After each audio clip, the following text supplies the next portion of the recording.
Good evening. It's 6:30 p.m. on Monday, January the 28th, and now I call the Winton City School Board of Education meeting to order. Please turn your cell phones to silent and then rise with me to join me in the Pledge of Allegiance. I pledge allegiance to the flag of the United States of America and to the republic for which it stands, one nation, under God, indivisible, with liberty and justice for all. Thank you. Mr. Seymour, would you please call the roll? Mr. Birdie? Here. Dr. Capoletti? Here. Mrs. Kuhn? Present. Mrs. Douglas? Present. Dr. Johnson? Present. Okay, our first item on the agenda this evening is district honors, recognitions, gifts, and introductions. Mr.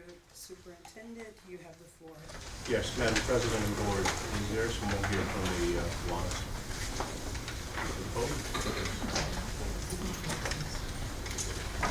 Is DeMarco Stallworth here tonight? We're going to talk about him a little bit. Anyway. So our Wallace Characters Key Award for this month is to DeMarco Stallworth. This is from Mr. Jeremy Day. Mr. Day. Because I've often seen DeMarco walking in the hallway accompanying one of his classmates to make sure she is not having to walk home. DeMarco will often ask people in the hallway how their day is going, give them high fives, and will genuinely try to brighten everyone's day. There have been many times where DeMarco has single-handedly made my day better just by giving me a handshake and asking me how my day is going. You probably need to send DeMarco over to me sometime, because I need that. DeMarco is also very helpful with his classroom, always staying on task and asking his teachers if they need anything. As you'll see when you meet DeMarco, his smile is contagious, and his positive outlook is something we can all take lessons from. It's my pleasure to recommend DeMarco Stallworth as our Kiwanis Characters Key Caring Award winner, and that is written by DeMarco's favorite principal in the whole world, Mr. Jeremy. So, he's not here, but when he comes, we're going to bring you back up so that we can recognize him and hopefully we can take a picture with his family. Okay? Yes, sir. Our next award winner, we've been trying to get Miss Castro Gutierrez up here for like 5 months. She's been busy, so we finally have her. And she goes by, her nickname is Jenny. In short, has quickly become a school leader because of her charisma, charm, and infectious personality. Students love her, teachers love her, and the ELL department particularly adores her. ELL adores her because she's quickly excelled into 3 short years. She arrived not knowing any English, and now she's at the top 30% of her senior class. That's amazing. Jenny has worked diligently this year and has been accepted into several universities, most notably Wittenberg and the University of Cincinnati. Nothing has come easy for Jenny, but she is an example that shows us that persistence can pay off in the end. I do not know who Jenny's role models are, but I do know that in the end, Jenny is the role model for many young warriors at Winton Woods, and I cannot think of a better role model than her. A recent commercial says that Chevy's trucks don't just raise the bar, but they are the bar. That is Jenny Castro Gutierrez. She doesn't just raise the bar, she is the bar. The bar that other students look to and hope to someday be like Jenny. She works hard, she works smart, and she works for the betterment of herself as well as others. This is why she is one of my favorite seniors and one to be recognized and praised. Jenny, you're awesome. Mr. John Beischel.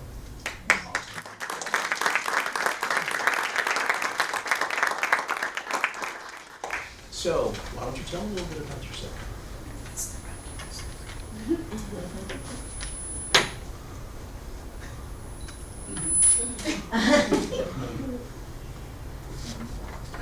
okay, just breathe.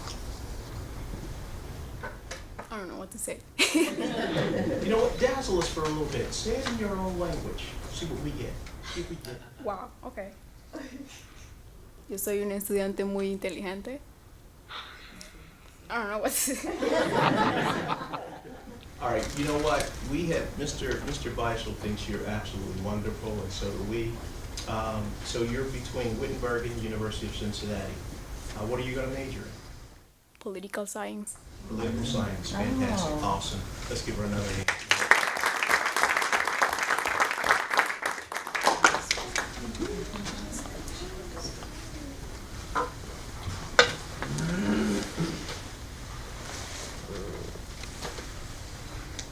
How many people in the audience have been recognized with the same personality as a trust? That was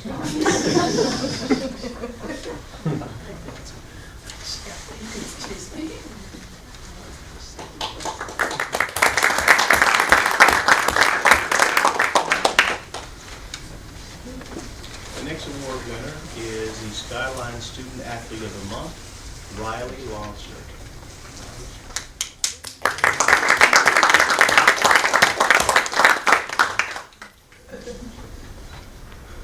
Riley is a junior with a second quarter GPA of 3.714, participates in the academic quiz team and rowing. Academic quiz team is, here's the quote, Riley has been a great teammate to her peers. She has shown a lot of growth in her preparation for contests and has been a positive model during practices. I look forward to seeing her academic growth as the season progresses. Rowing coach Pat Reister. Mr. Reister, would you come up, please?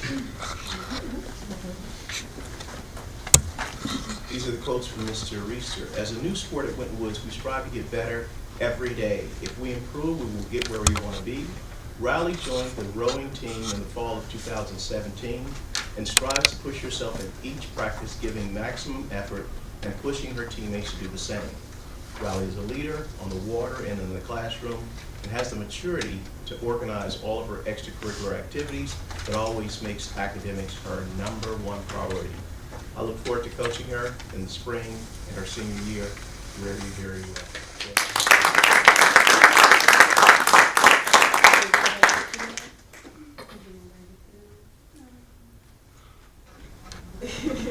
I do want you to tell me a little bit why you chose to get on that rowing team.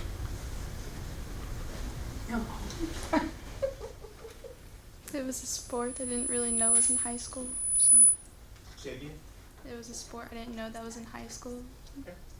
Brand new, exciting sport. Okay. All right. Very good.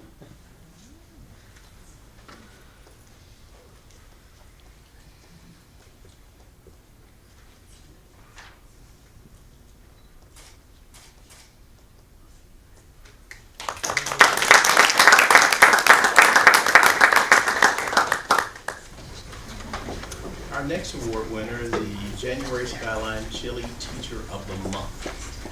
And I just met this teacher just a few minutes ago, but her smile is absolutely contagious, fantastic.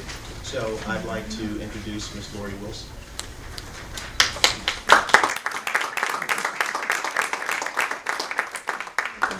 Lori Wilson is our selection for the Skyline Chili Teacher of the Month. This is Ms. Wilson's 4th year at Winton Woods City School District and has been nothing less than a wonderful teacher and a person for students at Winton Woods. Ms. Wilson always has shown some of our best academic results in our 5th grade reading department and is now serving as our 5th grade reading department head. She plays a major role in our PBIS system and has led a number of professional developments on restorative practices this year for our students. She's been selected to attend a number of New Tech Network conferences and leadership summits and has used those experiences to enhance her classroom and to become a teacher leader within our building. Ms. Wilson is also serving as building representative the past 2 years, working closely with Ms. Ewell and myself on continuously building a positive culture for our students and staff.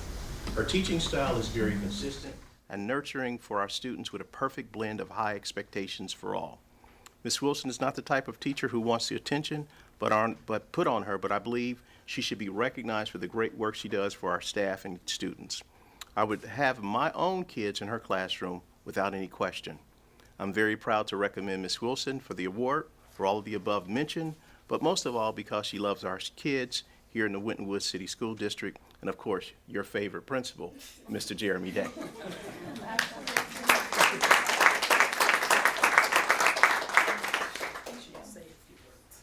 Yes. Well, okay. Mr. Smith and the Board of Education, thank you for honoring me tonight. Mr. Day, I greatly appreciate your kind words, your encouragement, and your words are what I have always inspired to be. So thank you so much. I knew from the moment that I walked into Winton Woods that this was the place for me. I look forward to many more years on this journey here with you all. I value the experiences that I have and the time that you guys are putting into me. I just want to give that back to you. I'm excited about the PBL and the letters training that we're doing currently, and I know that our district is on the path to success. Yes. Thank you so much.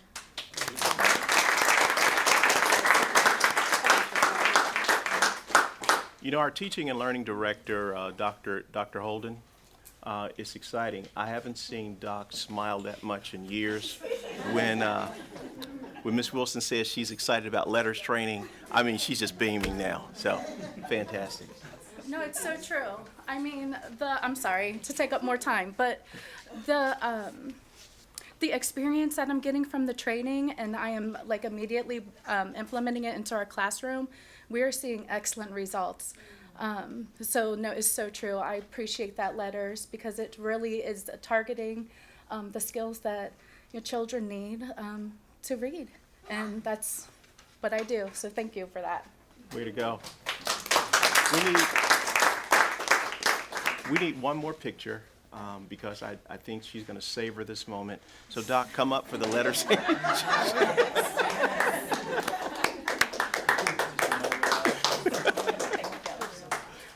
It's so true. Thank you. You're welcome. All right. Well, a real important person just walked in, Mr. Stallworth. Come on up.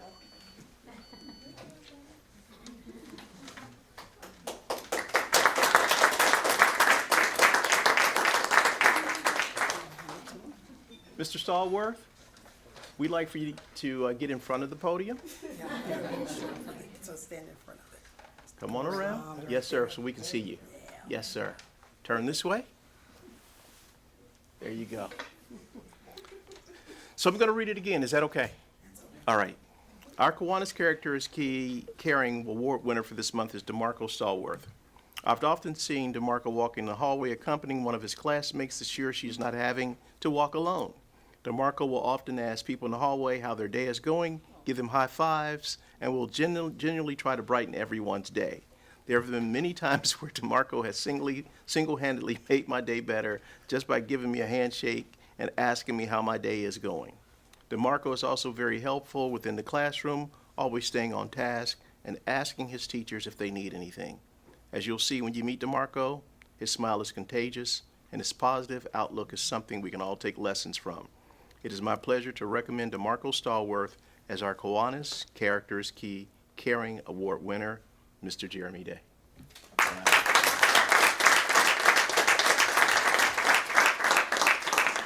All right, so who did you bring with you tonight? I'm his mother, sisters back there, sorry. We kind of got here a little late. Come over here so you can take a picture. Bring your sister. So we need the whole family to come up for a photo opportunity. Mr. Day?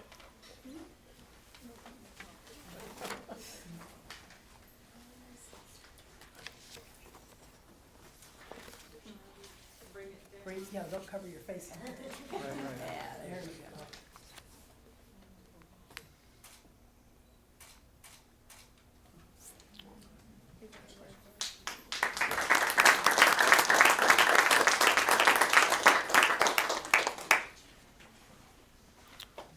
All right.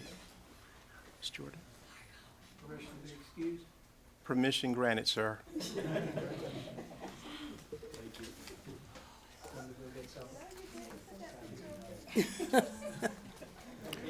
Our next award winner is Janelle Monet. Danielle Wallace.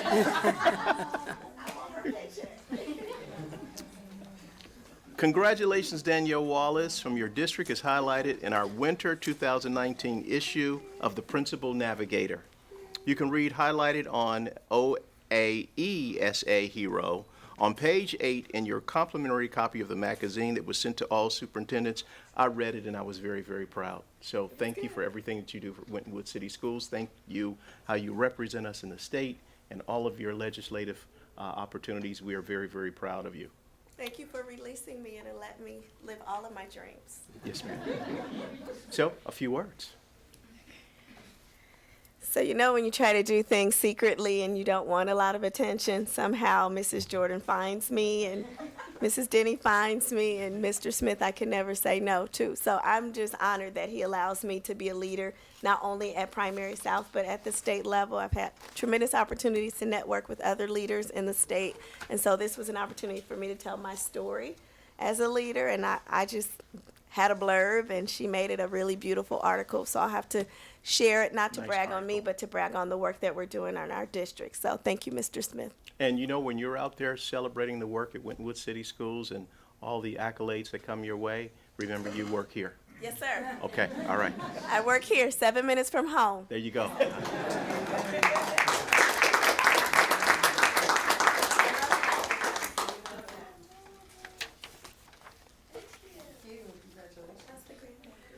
God, we'll talk later about that.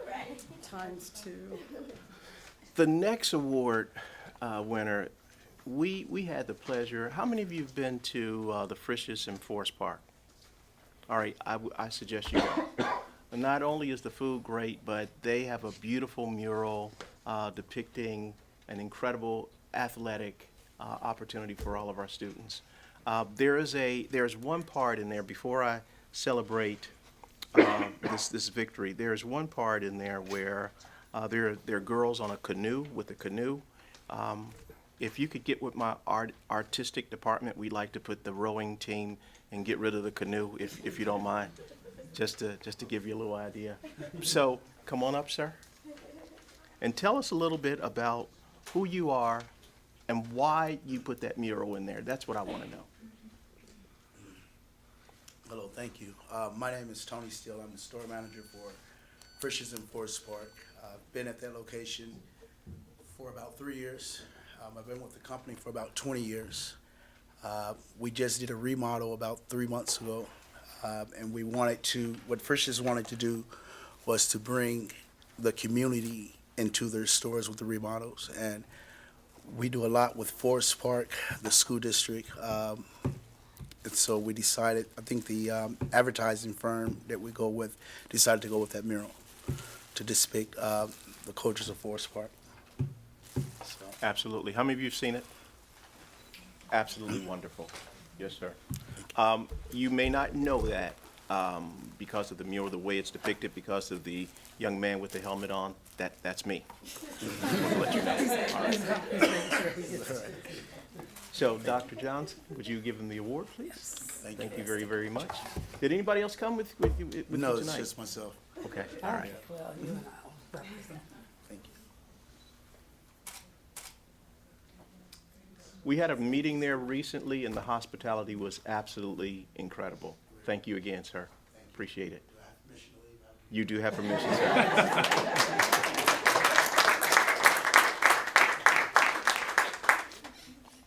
Our next award recipient is through the Northrop Grumman Associates.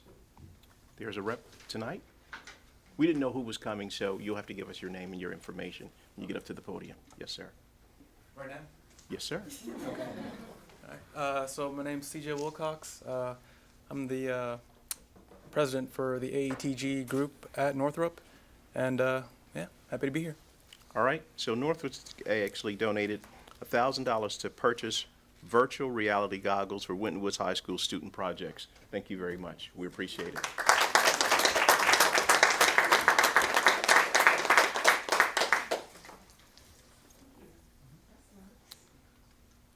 Miss Denny, where did she go?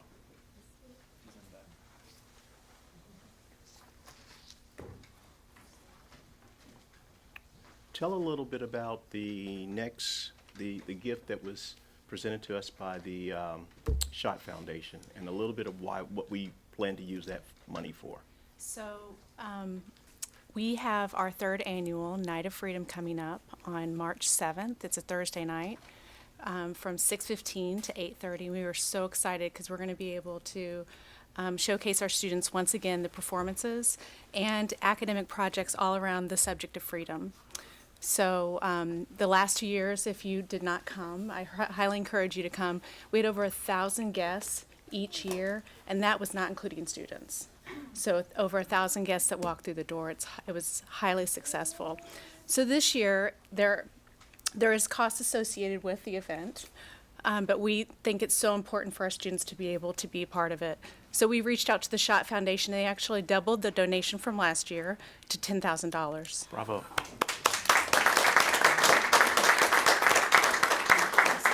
So we really appreciate their donation and our partnership with the National Underground Railroad Freedom Center. Very good, Ms. Denny. Thank you very much.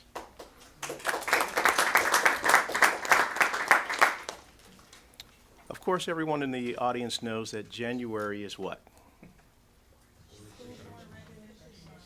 No, one of the coldest months of the year.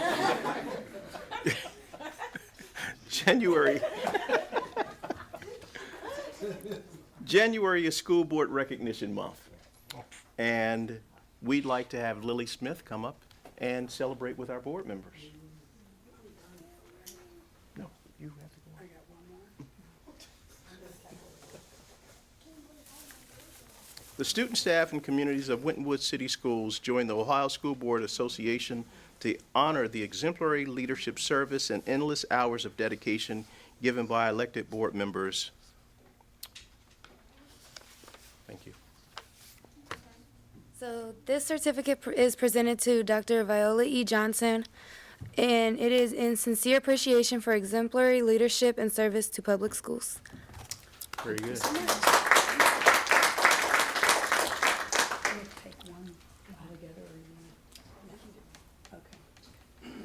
Am I in this one? I don't want, it's cool. This certificate is presented to Ms. Katrina Ruglis in sincere appreciation for exemplary leadership and service to public schools.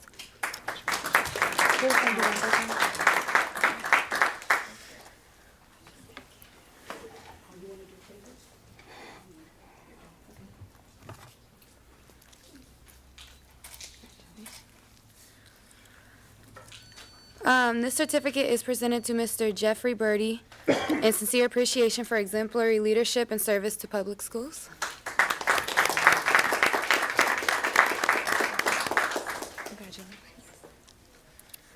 This certificate is presented to Dr. John Cupoletti in sincere appreciation for exemplary leadership and service to public schools.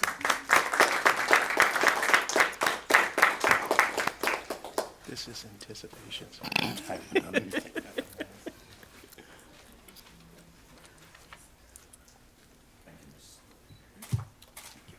And then this certificate is presented to Ms. Paula Kuhn in sincere appreciation for exemplary leadership and service to public schools.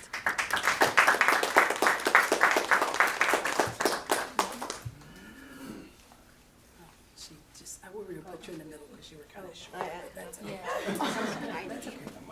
Yeah, you're perfect.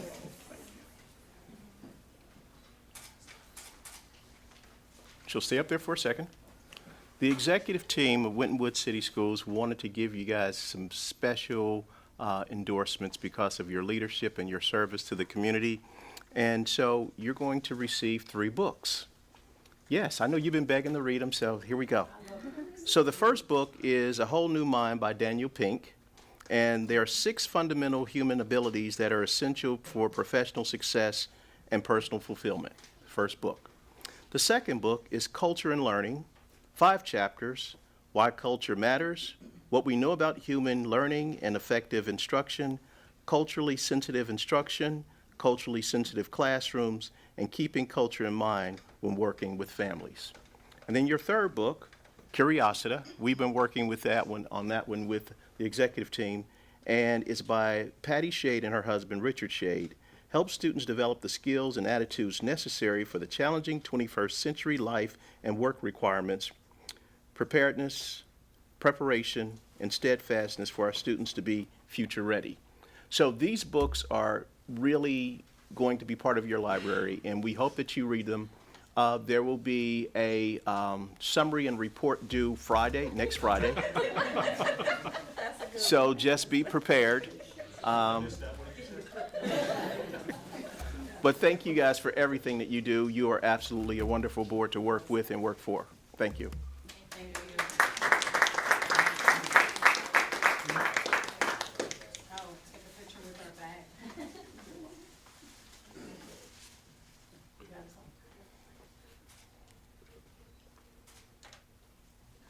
I will be like Mr. Steele, so I've given all the awards, so can I go now?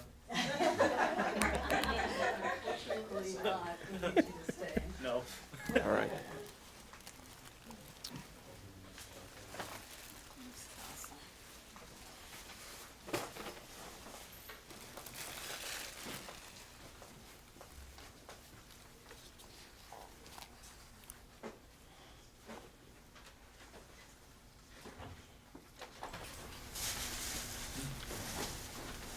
It's real easy for January to become our favorite month, because it kind of feels a little like Christmas.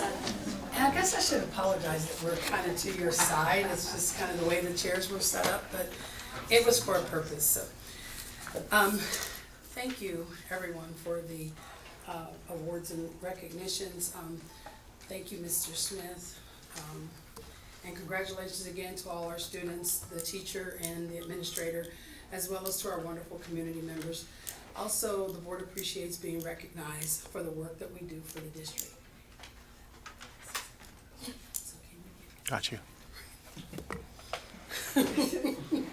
Sorry. All right. I don't know why, I thought I was gonna have to read more up at the front, but so, anyway. We're all clear. We will now take a 5-minute recess, so that if there's people who do need to. Okay, we'll now resume our regular meeting. And the next item on the agenda, well, before I do that, I'm sorry, I did say I was gonna do something. Many of you may not know our newest board member. We did introduce him at our organizational meeting, but I want to just introduce him again. This is Dr. John Cupoletti, and he was vetted through a process and was determined to be the best qualified candidate to serve on our board, and we welcome him and the knowledge that he brings to the board. So help us to welcome Dr. Cupoletti. And you may not also know that I'm now board president and Mrs. Ruggles is board vice president, just so that we made a big deal out of it at the organizational meeting, but nobody was here, so just to reiterate.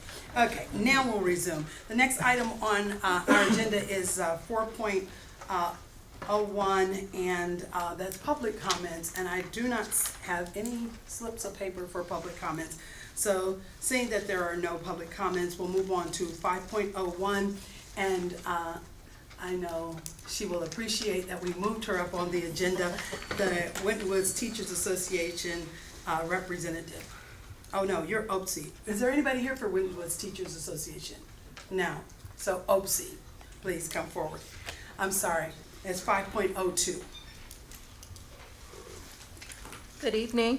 Good evening. I would just like to say Happy New Year on the behalf of OC and its members.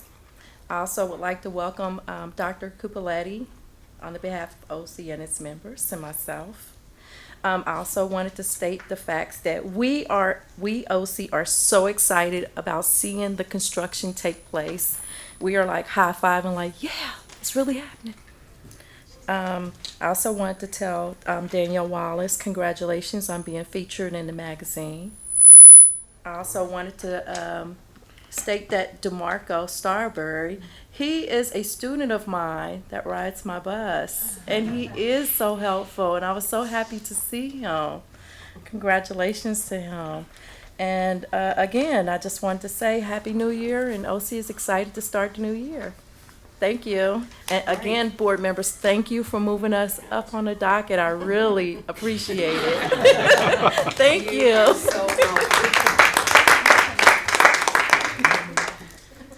Okay, the next item on the agenda is 6.01, the approval of minutes as attached. Board, unless you see any necessary changes to these minutes, a motion would be in order. Madam President, I'd like to make a motion to approve the minutes as presented. I'll second. It has been motioned and seconded. Are there any questions or discussion regarding the minutes? Seeing none, Mr. Seymour, would you please call that vote? Mr. Birdie? Aye. Dr. Cupoletti? Aye. Mrs. Kuhn? Aye. Mrs. Ruggles? Aye. And Dr. Johnson? Aye. The motion passes unanimously. The next item on the agenda is 7.01, which is the treasurer's report of the financial statements for December 2018. Mr. Seymour, you have the floor. For the financial report ending in December, the district had year-to-date revenues of $24.6 million and month-to-date revenues for the month of December of 1.9. Our general fund expenditures year-to-date were $25 million, and currently we're running approximately $2.5 million under budget. We would like to maintain that throughout the rest of the year. The executive team is listening to that. Also, we have, for the financial activity of all funds, we had approximately $78 million, $14 million, which was a general fund, 9.5 it still remains in the building fund, and 53.4 million in classroom facilities. And that's just a summary for the first 6 months of this school year. Very good. With no objections being heard, let the financial statements for the month of December the 2018 be submitted for audit. The next item on the agenda is 8.01, investments, the treasurer's recommendations of investments for December 2018. Mr. Seymour? Yes, before you, we have the investment report for year-to-date for the month of December. We had $87 million invested. For the month of December, we earned $110,000, of which $12,700 was the general fund, and 97, or close to 98,000, went to our building funds. Okay, thank you, Mr. Seymour. Board, a motion is in order. Madam President, I'll make a motion to approve the investment report as submitted. Second. It has been motioned and seconded. Are there any questions or discussion for Mr. Seymour? Seeing none, Mr. Seymour, would you please call that vote? Sure. Mr. Birdie? Aye. Dr. Cupoletti? Aye. Mrs. Kuhn? Aye. Mrs. Ruggles? Aye. And Dr. Johnson? Aye. Motion passes unanimously. Next item on the agenda is 8.02, the appropriations for school safety training grant. Mr. Seymour, you have the floor again. Every time the district receives a grant or an additional fund that wasn't a part of the Board of Education's original appropriations, we need to adopt that appropriation in order to get your authority to spend those funds. Mr. Denny was successful in securing a school safety training grant in the amount of $20,521. I'm asking you to appropriate those funds so that we can spend them this year for the purpose which we received. They are restricted funds which will be spent exactly as the title says, for safety and security. Thank you, Mr. Seymour. Board, a motion is in order. Madam President, I'd like to make a motion to approve the appropriation to the school safety training grant in the amount of $20,521. And that Mr., I'm not sure if do I have to elaborate any more on that, do you think? Okay. Second. It's been motioned and seconded. Are there any questions for discussion?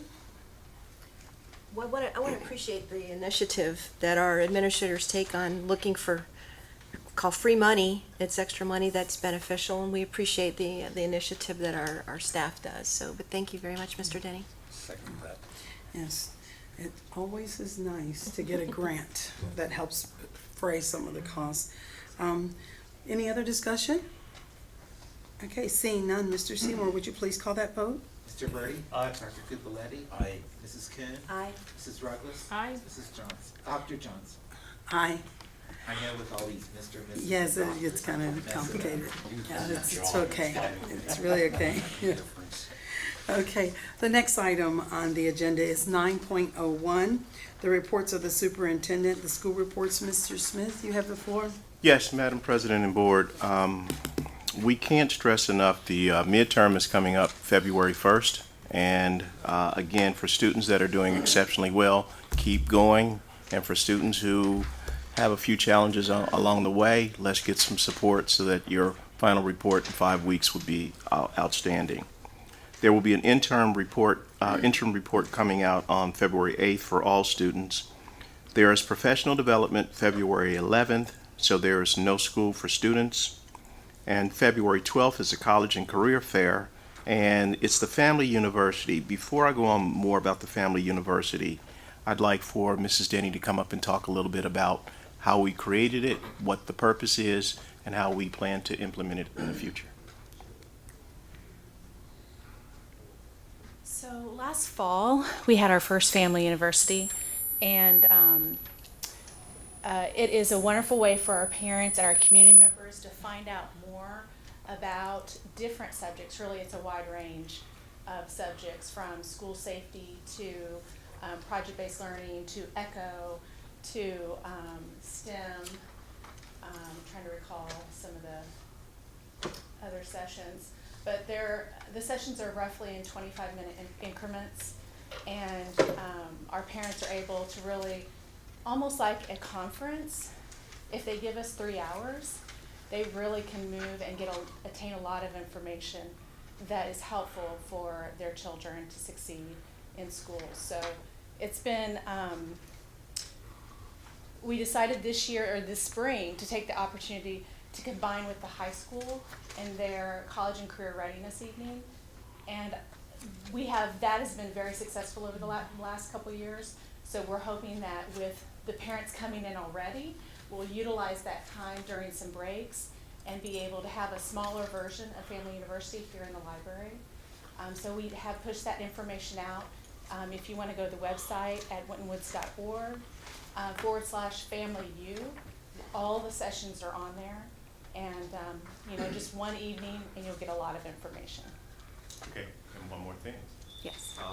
We are part of the organization that we really believe it's appropriate to be part of the conversation from February 25th to March 1st on Say Something Week in light of the Sandy Hook tragedy.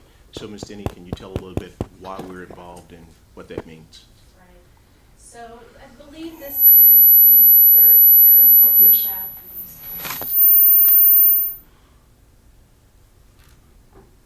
too close together.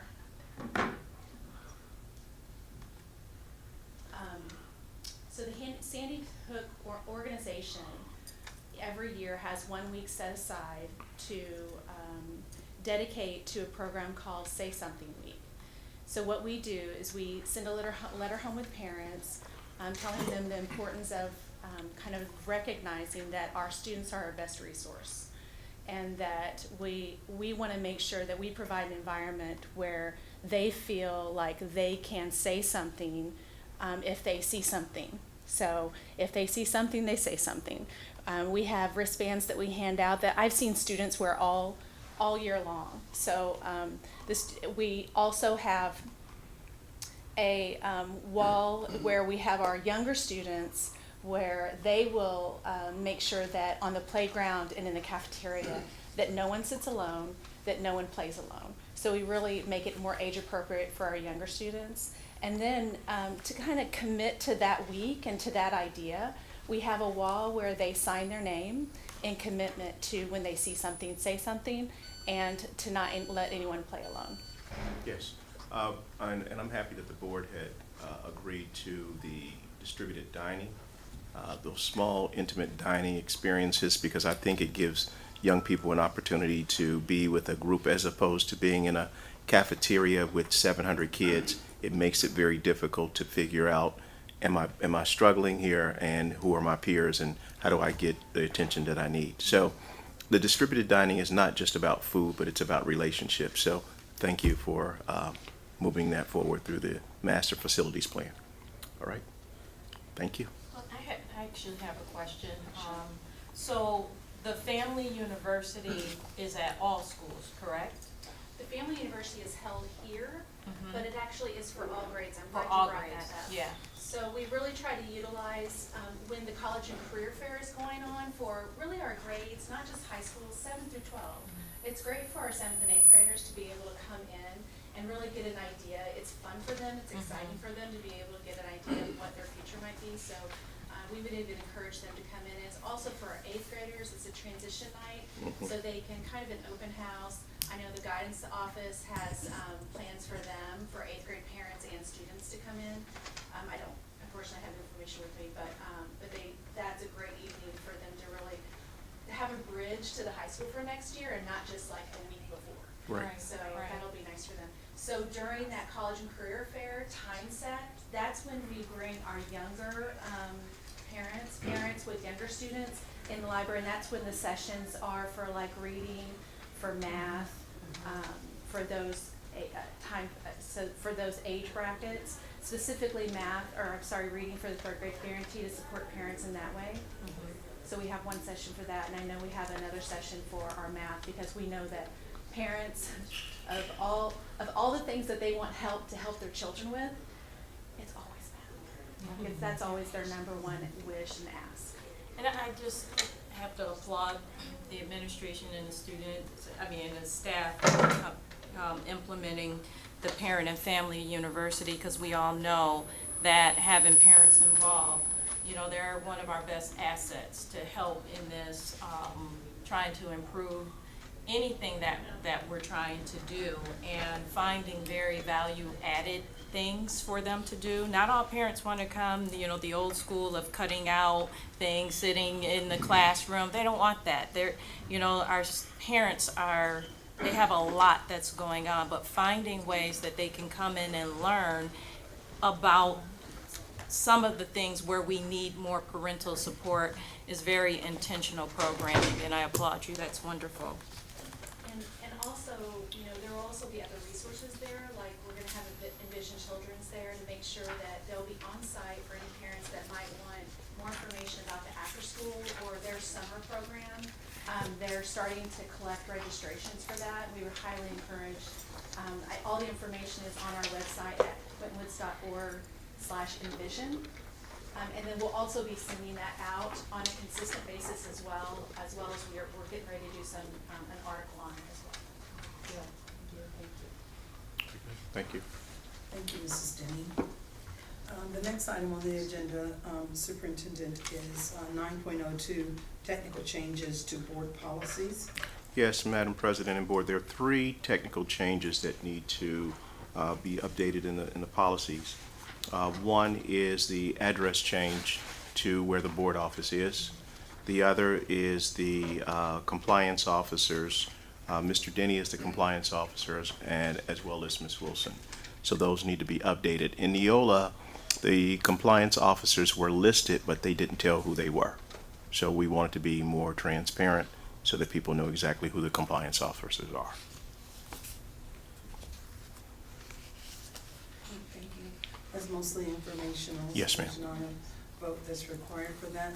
9.03, the next item is the first read of revised board policies. Mr. Smith? Yes, the revisions, the revised board policies are the bylaws and minutes, but 169.1 bylaws, public participation at board meetings, 1240.01 administration, non-reemployment of the superintendent, policy 1541 administration, termination and resignations, and finally revised policy 1662 administration, anti-harassment. Board, it's going to come back next month. These are policies that you will be voting on and approving. So we will be voting on that in February, so board pay close attention to those things. This again is just informational. So moving on to the next item on the agenda, 9.04, the facilities update. So we wanted to give you a monthly update. So Mr. Denny? Thanks, Mr. Smith.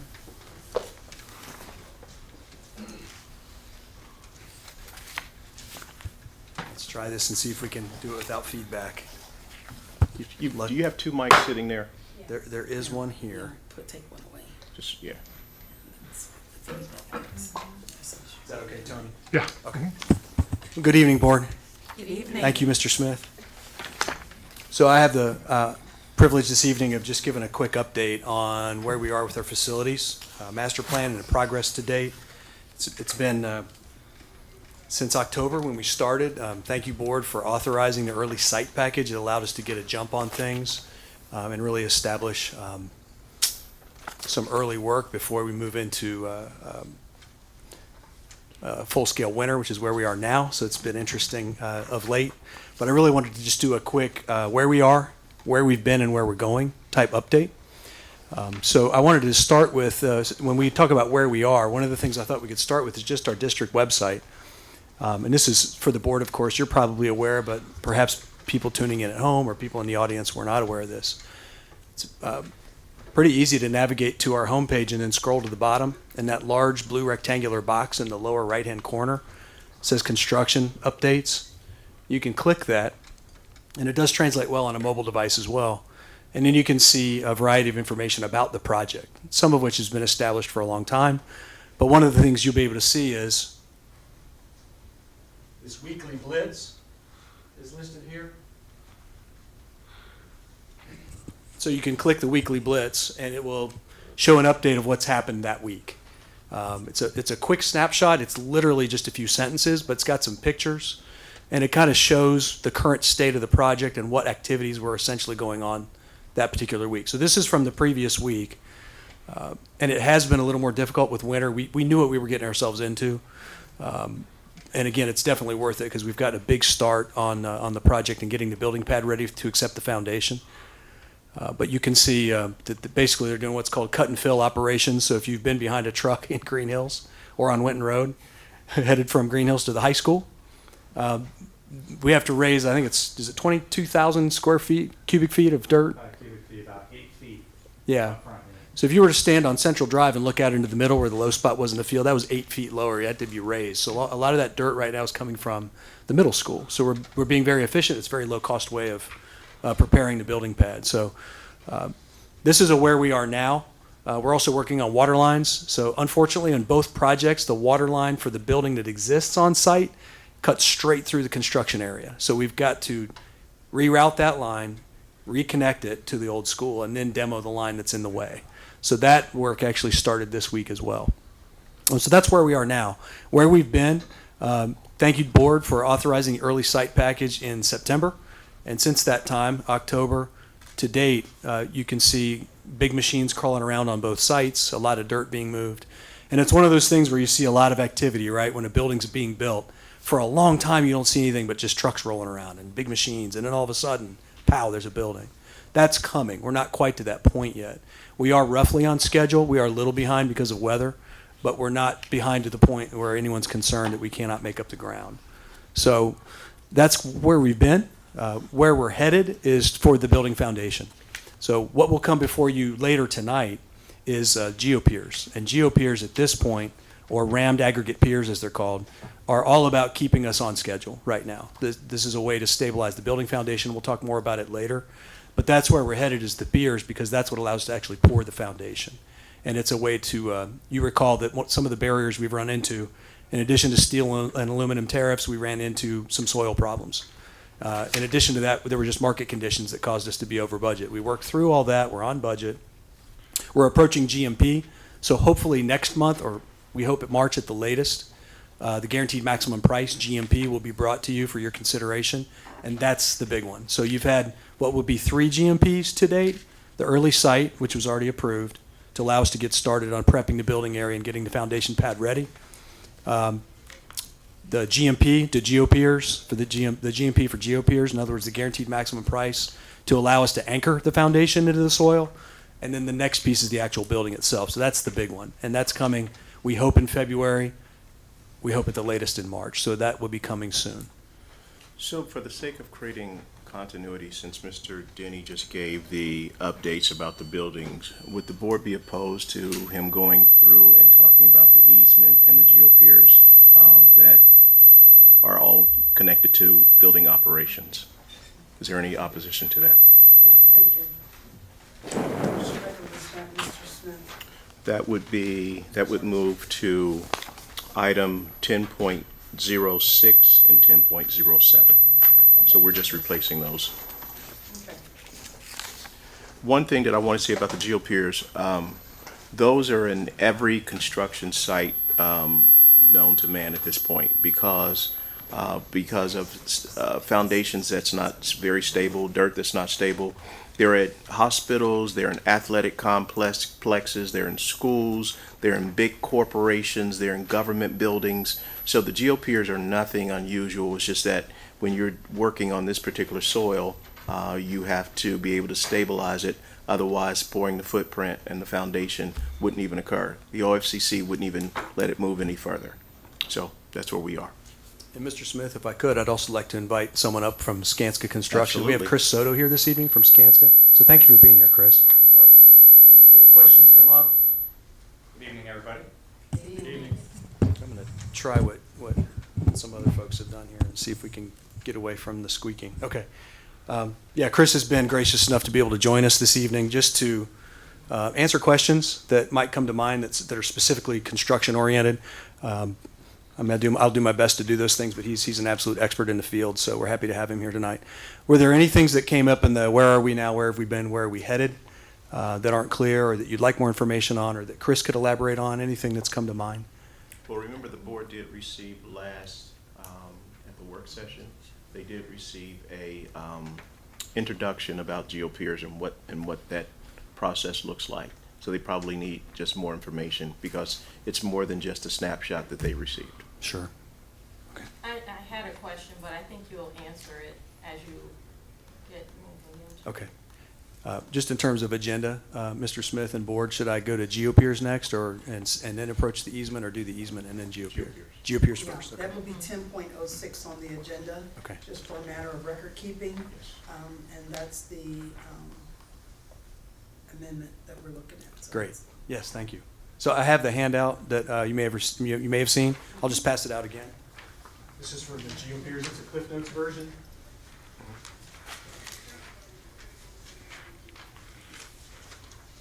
Thank you.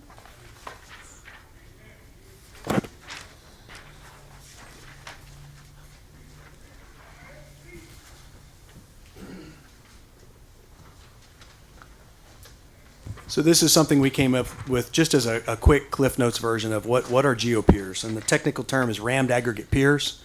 In the case of our building, I think they're 11 feet deep. Chris? Yes, just about there, and they're spaced anywhere from 8 feet to 11 feet, depending on the location. So they're about 2 feet in diameter, and it's basically a hole that's drilled, and then a compressed aggregate, like a gravel, is pounded in there, is dumped in there, and then pounded down and compacted. If you've ever seen B19 gravel, it's similar to what you might see on the side of a road during a road construction project, but it's compacted. And essentially what that does is it acts like sort of legs that hold the building in the soil firmly. And then the foundation pad is anchored to the GeoPiers. The type of soil here is very spongy, it's almost like jello. So we need a nice solid foundation to set the building on. So that's what this process is. And there were a couple of different alternatives, and what we had started off with was pouring a lot of lean concrete, so a lot of concrete on the job site. Instead of doing that, we're doing the GeoPiers, and that realized a couple $100,000 in savings by using this approach instead of the lean concrete. Mr. Denny, you mentioned legs, but you failed to mention strong legs, right? Yes, 7,000 square feet per inch, yeah, Okay. PSF. Yeah, so it's a very strong soil bearing density that it creates for the building pad. Yeah, and so there's engineers that obviously are involved. Once this starts, CTL is our engineering company. It's the same company that's been on site every day during the liming of the soil. That helps strengthen, dry out the soil and then strengthen it, create a nice hard building pad. And that's been going on for quite some time. There's engineers here every day that test it. Both sites? Both sites, Okay. yeah. And honestly, I've read 43 reports so far for the 712, and I can tell you that when they find an area that doesn't comply, they reapply, they redry, they relime, they reapply, they build it back up, they recompact it, and then they test it again. Very good. And basically, they keep doing it until it passes. So we have a really good system of accountability in place to ensure that we've got a very firm foundation for the building to be built on. So, but this is sort of what is a GeoPier. And I don't know if you have any questions on that. If not, we can move into the amendment. Ms. Ruggles. So the GeoPiers it's because of the soil that is underneath, not because of the soil that has been moved from another site. Is that correct? Exactly. Okay. The soil that comes from another site is treated the same as the soil that's on site. It's treated with the lime. And some of that's because we're in winter, and some of it's just to create the best building pad for the foundation to sit on. And so when you test the GeoPier and you said that they go back, and what does that process look like in testing the GeoPier and it doesn't pass and then you? Yeah, there's a special test called a modulus test. I'm going to let Chris speak to this because it's much more in his wheelhouse, but right, it's called a modulus test, what they do for the GeoPier itself. And they'll drill a test hole and they'll do the modulus test on the first hole.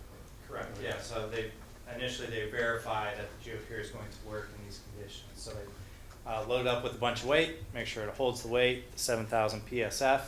We do that check, and then we move forward with the rest of the project. And meanwhile, as we're placing the aggregate into the holes, it's also tested to make sure that it reaches a certain compaction percentage. I had a question. I was trying to visualize, how are those placed throughout? You have a large building, the 7th through 12th grade building. Like, is it like every so many feet? How many Yep. Every 8 to 11 feet, Chris? Yeah. So there's a hole. Yeah, the way the building's designed, think of the exterior walls that are long lines. So you have rows of GeoPiers underneath the exterior walls. And within the building, where you have your steel columns, you have, it's called a spread footing. It's roughly square, so not linear. It's almost like a pier. And then we place 2 underneath that. So it's very strategic to support the foundation. It doesn't support the slab itself. That's not necessary. So we apply it as needed on the job. So how many would that be with that type of building? How many? We're talking hundreds. Okay. Yeah, they install about 50 a day. Okay, and then you go back and recheck them, and at what point do you, when they pass, they're perfect? They don't change after That's correct. they pass? Okay. Yep. And just to clarify, what I was talking about with the 43 reports, those are soil compaction reports that are filed for the dirt that's being moved out here right now. There'll be a similar reporting process that you heard Chris Soda describe that is for the GeoPiers themselves. It's a different test process, but it's the same idea. That you want to verify the designs because it has to be right. The building has to last, targeted at least 50 years is the goal. So, got to have the foundation right. Okay, so that's sort of what is a GeoPier, and please feel free to continue to fire questions away. We've got someone here that can definitely answer them. We need a vote on that one. Yes, we need to take a vote on that one, so if you could just let us do that. Okay. You have more that you want to? I was just going to hand out the actual amendment Yes, please. itself. Please, yeah. Sure. And there are 2 of them, one for the K6 and one for the 712. Okay.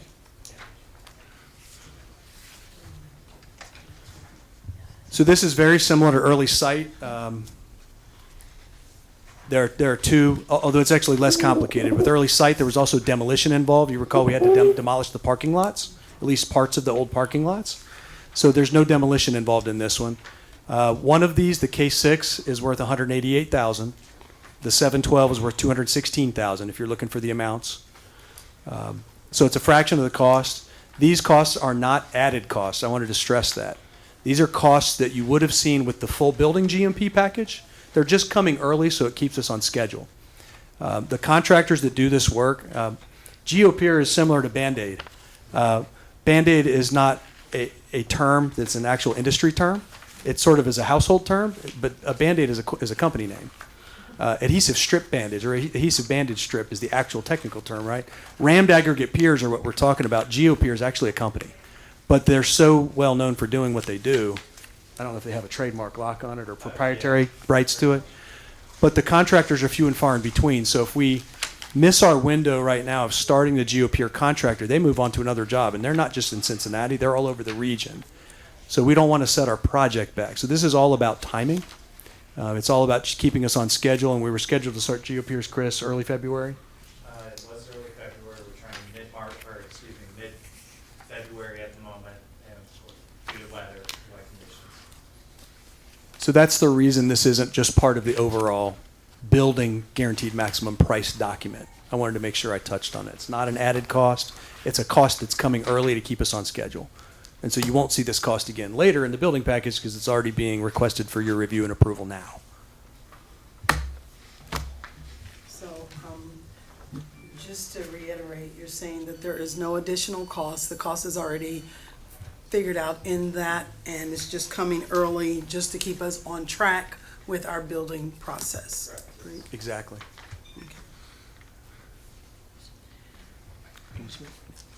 Okay, yes. Board, a motion is in order to approve the GMP amendment for the new schools. Madam President, I'd like to make a motion to approve the guaranteed maximum price GMP amendment for the new schools, GeoPier construction as presented. I'll second. It has been motioned and seconded. Would you have any questions or discussion? Yes, Dr. Cupoletti. On Friday, we received the 7 through 12 GMP submission. And on page 14, item 5, it states that the school district is responsible for ensuring that vibrations will not damage any structures, and that the company is not responsible for any damage. Has the school district lawyer seen that, commented on it, hired an engineer, and found that we do not have, limited our liability? So my intention on that is to actually approach our risk management consultant and ask them about it. I've not done that yet. I'm concerned that if we approve this without that having been done, unless there's some administrative thing we can do, that we potentially put the school district in a potential liable situation. So we did discuss this at the last core team meeting on Thursday, and there were engineers present at the table in addition to a representative from our architectural firm. And we discussed it, and we basically have tried to quantify the amount of vibration that the ramming of the aggregate pier creates as similar to what exists with a sheep's foot roller, which has been rolling around on these sites for 3 months, a couple months. I've not received any complaints of anything in the neighborhoods.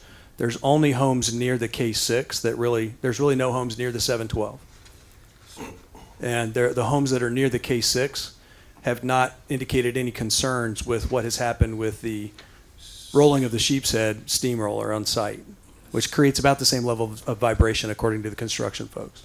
This is perhaps not the place to get into detail. Unfortunately, anecdotal evidence may not be sufficient. That is, there's nobody complaining yet, may not be sufficient to protect the school district.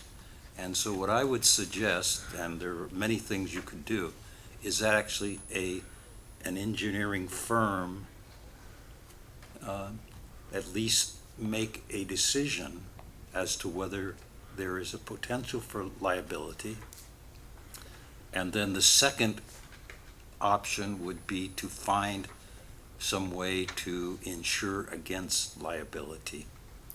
My question for our risk management consultant specifically is, we have builder's risk insurance in place for both construction sites. All right. Does that cover So Dr. Copoletti the question? mentioned, page 14, item 5.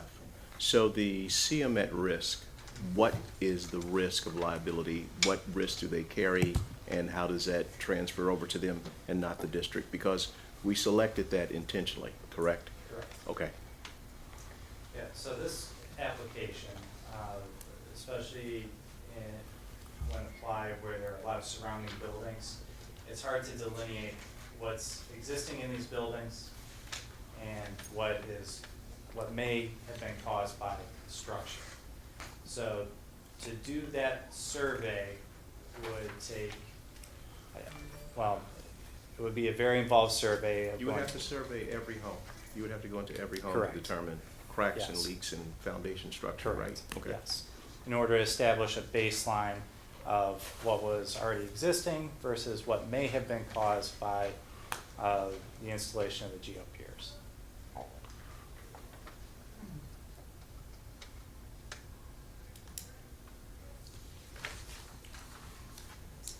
Yeah, I'm just going to read from number 5, if I might. It says, as you pointed out, Dr. Cupoletti, it says, GeoPier installation requires a ground vibration by definition and generally generates vibration levels that are comparable to or less than vibrations generated by large vibratory rollers and other construction equipment. Specifying a system that uses vibration comes with inherent risks of possible settlement and or vibrational damage to nearby existing structures. We assume the owner has evaluated and is comfortable with accepting the risks. The core team felt that that was an acceptable risk. And I don't know if anyone would like to elaborate any further on that, but. No, who was the core team? That's just the engineers that originally came up with the design. It's, well, Chris is a member of the engineering, Pete, the president of Skanska, Evans Nwankwo, the president of Megan Construction, Jerry Durr, the site foreman for SHP, Don Bensick, the site foreman for the 712 project here on site. Allison McKenzie, the project manager for SHP, Danny Mitchell, the site foreman for the K6 project, myself and Mr. Smith make up the core team. So, not to beat this to death, but it's one thing to have a core team evaluate whether there is risk without having the survey of the surrounding buildings, right? You didn't have the survey, right? No, Right.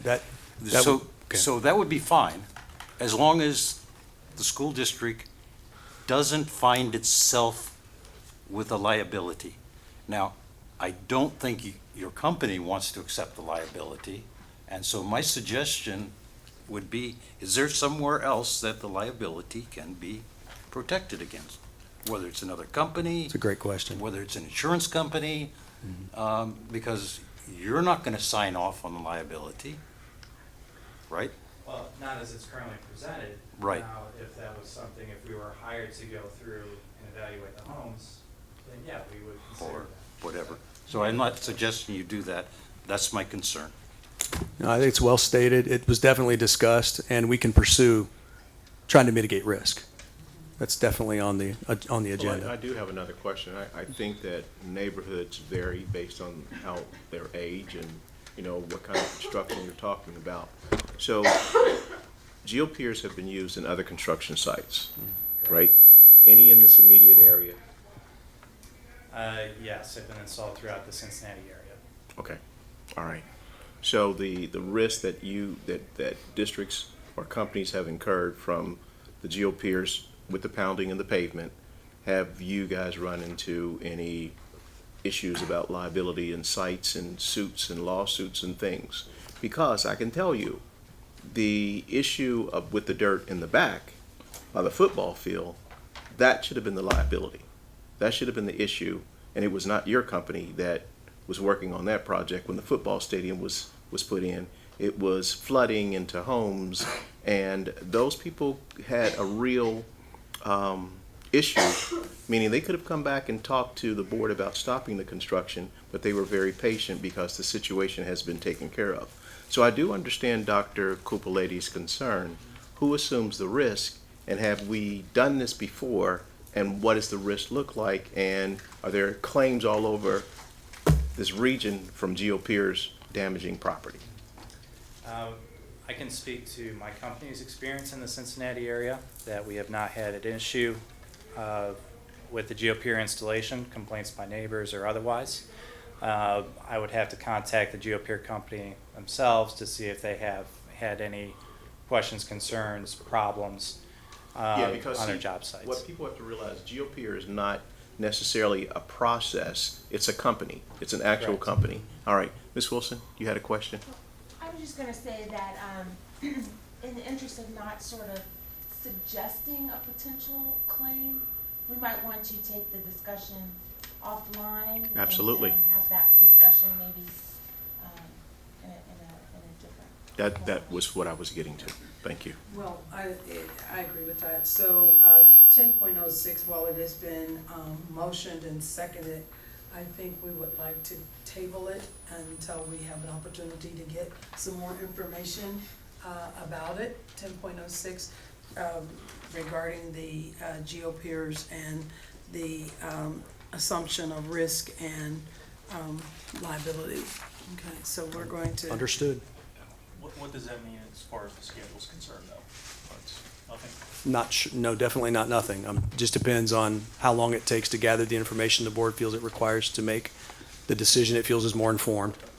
And So then if that impacts. The earliest that the conversation can move forward would be in February.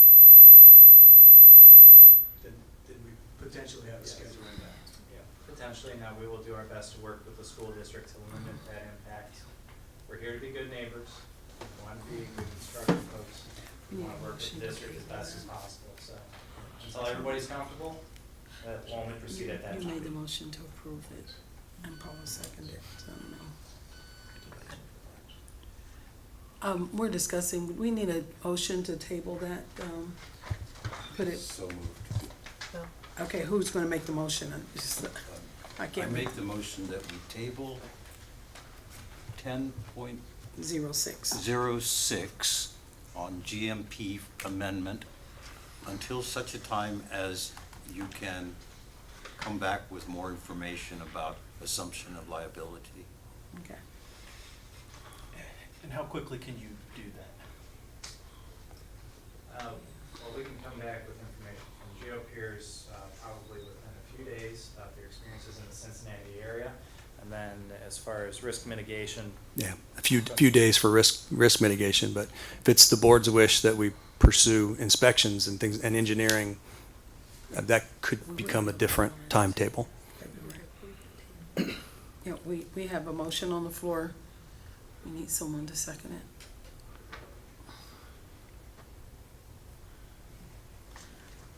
Well, I'll second right now.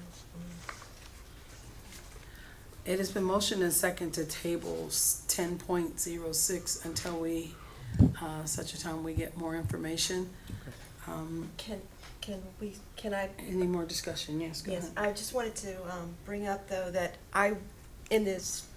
the desire to meet our time schedule, but balancing the importance of that information, I would want our board to be available very quickly so we don't impact negatively the steps or the processes to move forward. That would be my caveat, to not want to delay it too much, but allow that information. That's why I asked that question, how long will it take you to get that information? Because I think that then drives us to potentially have a special meeting We to would consider probably this would have to have a and take special care of meeting it to so vote. that we don't impact the schedule negatively. Right. That costs us money too. Right, In yeah, that some way, would. shape, or form, I'm sure. And it would also be my recommendation that we move very quickly. We have had several meetings regarding the soil and the GeoPiers and vetting the process and building a relationship with our engineers and having those discussions. I would like for us to move forward very quickly. We also know that, you know, in hearing that you're talking about the conditions of homes, we also know that there are very tricky soils already in this area, and there's issues with cracks and things like that. The reason why I asked a lot of questions, and because I'm a little sensitive to it, because I too had issues with cracks in foundations and stuff, so it's very important for me that we make sure that we have the right fix, and the GeoPiers seems like it's the right fix. But let's make sure that we address our questions quickly and most expediently so that we can move past and get moving. Ford, I think Mr. Birdie asked the most compelling question of all about the timeline. Because remember, the thing that Mr. Denny mentioned when he first went up to present, GeoPiers is a very sensitive operation, and it happens all over the area and in other states. So they will not sit and wait for us to make a decision about how to move forward.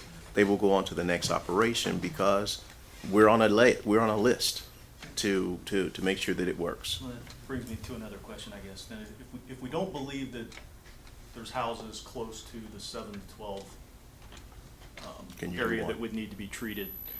Could we move forward with that and then get the information on the K through 6 at a slightly later date? I mean, could that be worked into the They're, schedule? in the eyes of the state and our own eyes, they're completely separate projects. That's why they were done. Very good. However, in your operation of what happens with 10.06, that would have to, you would have to figure out some kind of way to split that. That's what I was curious to say. Because It's only they're one item. lumped together. Exactly. So, I still think the motion is on the floor to table it and second it. Any other discussion? So there's not a way, if we, Like right now, it's one item, so we can't split it. But you could come back to us tomorrow and send us a note saying that you've looked at one of the schools and it's really good. And then we can have a meeting on that and while you're working on the other. Yes, we can do that. I think one of the things that really could kind of expedite the situation is we're building schools right next to schools. And if those schools, the schools that we're building next to, if they're not having issues at this point, or they wouldn't have any issues, that might give us some clear lines about how to move forward. Because it's right next to the footprint of the other site. Well, and keep in mind, we are gonna be demolition some of this building, upon the completion of the other building. This building isn't going to continue to stand, so Right. it's gonna come down once the new building is up, so. And that's the case for both sites, Mhm. actually. So, maybe the buildings that would, if there was any risk at all, the buildings that would be at most at risk would be the buildings we're gonna tear down anyway. If, I'm just saying, I don't think there is, but. To make it really clear, my only concern is, how do you Who's at cover risk? a bill if something goes wrong? That is the liability. If you've got an insurance company to do it, I'd be very happy. You wouldn't have to do any survey. Okay, so we still have a motion on the floor to table it. Are we good to table this and allow these gentlemen to get us more information, and we come back and revisit it in 48 hours, 72 hours? Can they table it and make a motion for the 712 separate? Is that okay with you guys? That would be. Whatever works for the board. This is it's your show. well, we could make a motion to. Well, we gotta vote on. Right, we'll have to do this. We need to vote on tabling first. Yeah. So we Okay. need to vote on tabling the 10.06 as it is written, and then the discussion can move forward about splitting the 712 and the K6. That's what you want to do. Yeah. Mr. Birdie? Aye. Dr. Cupoletti? Aye. Mrs. Kuhn? Aye. Mrs. Ruggles? Nay. And Dr. Johnson? Aye. So, the vote passes, with a 4-1. So now, at this point, can we discuss splitting it now? Or do we need to wait and do that later? I think we can do it now. Change the agenda any way the president chooses. Yeah, as long well, as you I'll vote. say that we will, split the GeoPier process, for the 712 and the K6, and we're voting now then on the, 712, the GeoPier process. You make a motion? Yes, I can't make a motion, so, a motion is in order to move forward with the process of GeoPier for the 7 through 12 building. Madam President, I'd like to make a motion to approve the guaranteed maximum price amendment for the 7 through 12 building for the GeoPier construction as presented for I'll that second. building. It's been motioned and seconded. Is there any discussion now on the 712 process? Seeing none, Mr. Seymour, would you please call that vote? Mr. Birdie? Aye. Dr. Cupoletti? Aye. Mrs. Kuhn? Aye. Mrs. Ruggles? Aye. Dr. Johnson? Aye. Please let it be known that 10.06 will need to be revisited for the K through 6. Okay? Should we make a motion to bring, or you'll just do that later then? Okay. Well, we made the motion to split it, and so we just voted on that. So I think we're good, right? K through 6 is still on the table. We need to bring that back before the board. Okay, next item on the agenda is 10.07, the Duke Energy easement for new school construction. Mr. Smith or Mr. Denny? Yeah, I'll start, then Mr. Denny can pick up. You will see a summary in front of you. You have the summary. The summary has 18 points, and these 18 points are summaries, part of the summary where the board has the authority in Ohio to grant easements to serve a public function. It requires a board signature, the president and the vice president, and requires notarization of execution of the easement agreement. It's required legally to install and provide power to the new schools. Must take place at this time because school foundation construction is about to begin, and Duke requires this of public entity clients to grant Duke access to install and maintain utilities. Again, there are 18 points. Mr. Denny may go over some of the other ones, but these are important points and things that the board has to consider for tonight. And there is a sign off by the board president and also vice president. And it also has to be notarized at this particular time, if the board so chooses. Thank you, Mr. Smith. Mr. Denny? And Mr. Smith did a great job laying out the overview of what the easements are requesting. It's a required process. What I would simply add is, in no way is the board surrendering property. The board retains full ownership of the property. The district retains full control of the property. We're simply allowing them rights to access for essentially installation initially and maintenance. So I think it might be helpful just to note that what you just received or what you were able to see online prior to also has a map. Like, the map to me was perhaps the most informative portion of the agreement. But it's very standard. Some of you may have seen these before.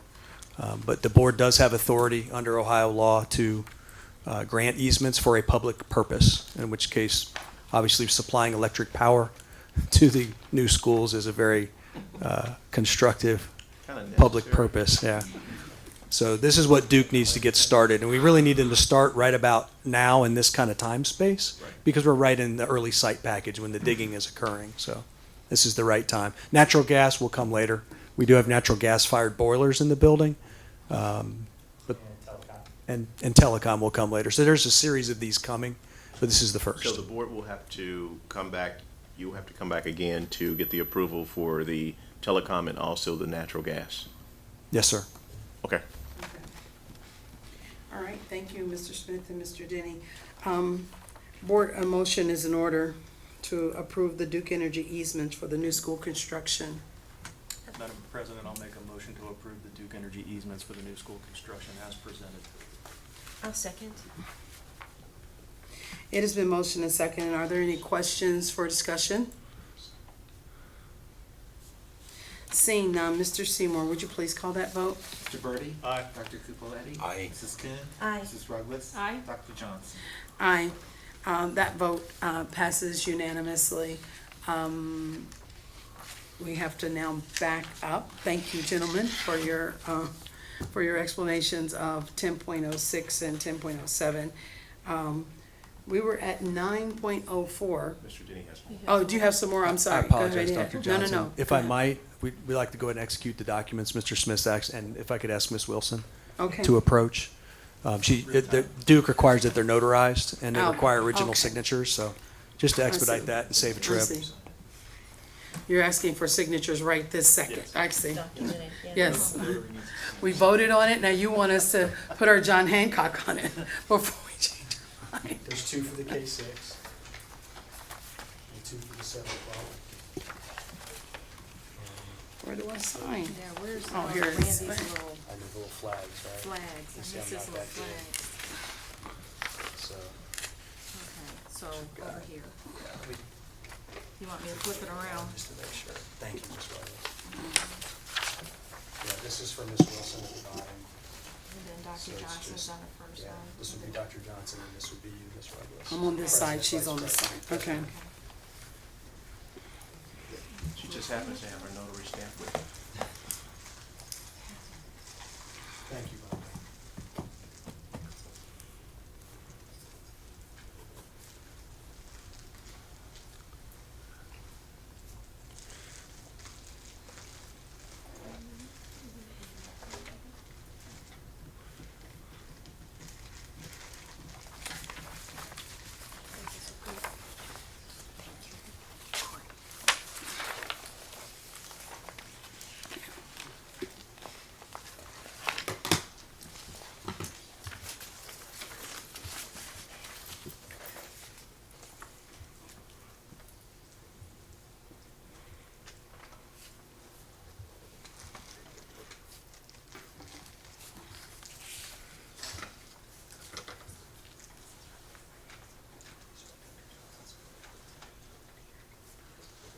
You're gonna make copies, right, Steve?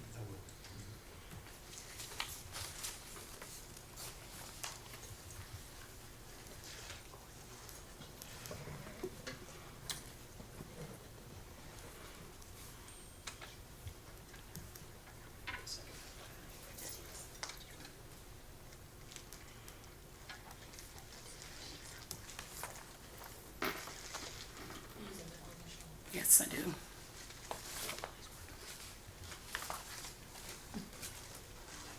Not to get mixed up in some of my other. Yes.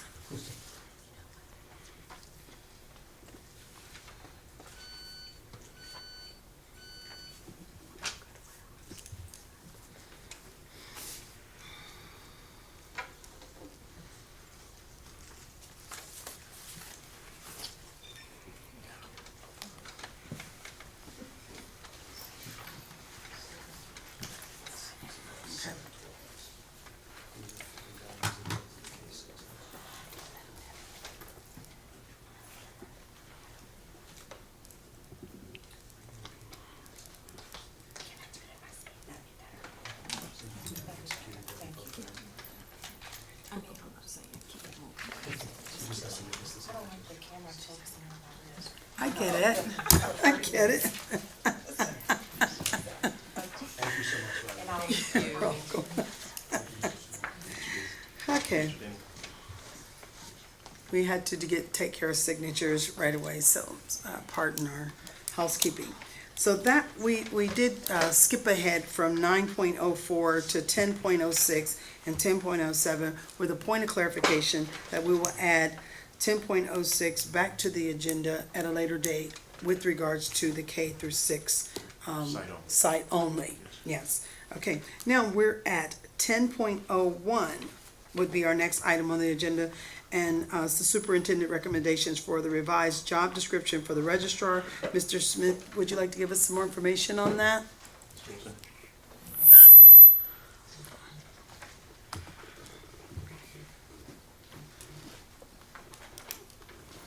Good evening. Good evening.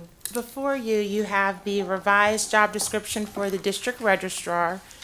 We recently lost our registrar. She pursued her higher education and was awarded a bachelor's degree and moved on to something in her field. So while it was a great loss, we are actively trying to recruit someone equally as talented.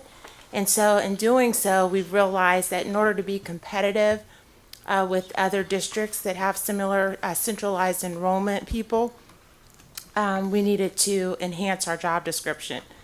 Currently, the registrar is a level C position, which pays less. So part of what we're doing tonight is asking that it be advanced to a level E, which pays more, and it's more commensurate with what other districts are paying. In addition, we just looked at the job duties and made some changes that you can see, and they are highlighted for you in your document. Looking first to the general description, rather than talking about assisting administration, this person really is a standalone position where they're pretty much running the enrollment center with very little, they're they're actually responsible as opposed to overseeing it. Assisting. In addition, if you go to the first bullet, along those same lines, instead of coordinating, it is overseeing. We've taken out the part about multiple activities, including newsletter, conferences, programs, and student personnel data and expulsions. This position will no longer do that. In the past, skipping down to the bottom, maybe the fifth bullet from the bottom, in the past, the registrars used to assist the building principals more, and that is not the case as much. So we have stricken the language that applies to principals. And then it's pretty self-explanatory, the things that we've taken out. If you have any questions, I'm happy to answer that. In addition, we've added the standard non-discriminatory clause at the bottom of the job description. Do you have any questions? We'll entertain a motion for, board, a motion would be in order to approve this job description for the registrar. I'll make a motion to approve the revised job description for registrar as presented. Thank you. Second. It's been motioned and seconded. Now, do we have any questions or discussion for Mrs. Wilson? And this position, is it at the enrollment center in the white building in Green Hills? Is that where this person's Yes. at? Any other questions or discussion? Seeing none, Mr. Seward, would you please call that vote? Mr. Birdie? Aye. Dr. Cupoletti? Aye. Mrs. Kuhn? Aye. Mrs. Ruggles? Aye. Dr. Johnson? Aye. Thank you, Mrs. Wilson. That motion Thank you. passes unanimously. The next item on the agenda is 10.01, 10.02, I'm sorry, which is personnel schedules. Board, a motion is in order. They haven't been presented. I'm sorry, Mr. Smith, please present. I'm just trying to get through this. I'm so sorry. We took a little longer than we needed to on some things. All right. Just so So, sorry. okay, Doc, I'm gonna just do my part. The recommendation, board, is to approve the personnel schedules as presented. Resignations, Schedule A, certificated staff, Schedule B, support staff, Schedule C, extra duty, Schedule D, and leave, Schedule E. Okay. Yes. I'd like to make a motion to approve the personnel schedules as presented. It's been motioned. Do I hear a second? I'll second. Okay, it's been motioned and seconded. Are there any questions for discussion? I just have one clarification, because I just wanted it to be discussed publicly on the Schedule D, on the change of the boys basketball, assistant basketball coach on the level. I just wanted it to be clarified for public. Okay. It went from a 3 to a 12. Right. Anytime we have someone that comes in with advanced experience, Mr. Smith has insisted that we verify the experience. So this individual came in, we placed them at a level 3 while we allowed the athletic director and the employee to verify their experience. So we had to, we requested references and also a resume detailing the years of experience, and then checked that out, verified it. Once it was verified, then we were asking the board now to bump it up. At the time that he was first board approved, he was ready to start the position, but didn't have, we just had sort of verbal confirmation. He worked with our existing our existing basketball coach at Cincinnati State. So after verifying, he actually has 4 years at Cincinnati State, where he worked with Andre Tate, who's the head coach.